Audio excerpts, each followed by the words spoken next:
Hey folks, Turbine Guy coming back at you with an update on the lawsuit I filed in federal court against Orono, the mayor, police chief, the lawyers, and their law firm.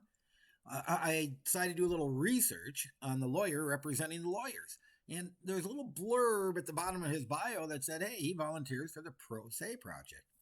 And I'm like, Pro Se Project? What's a Pro Se Project? I'm Pro Se. Let me look into this.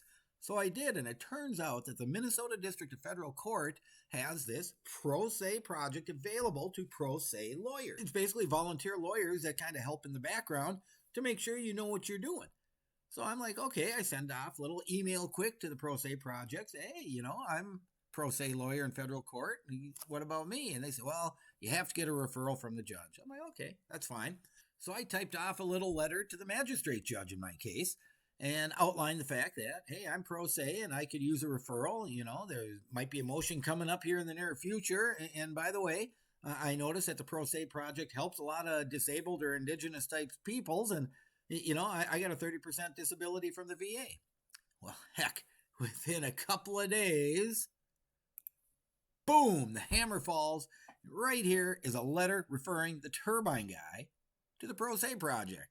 It says right there, letter referring litigant to FBA Pro Se Project from Magistrate Judge David Schultz.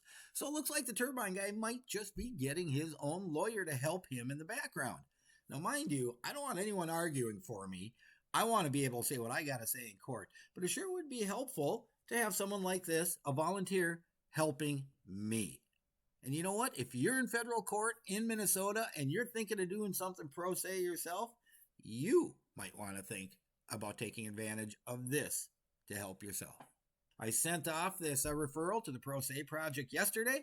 Got an email back this morning, and tomorrow morning I got a 20-minute phone call with the lady who leads it, talk about my case, and see where we go from there. So hopefully Turbine Guy will come up with someone else who's really interested in green energy and really wants to make a statement with this case about the climate crisis. Turbine Guy, signing off.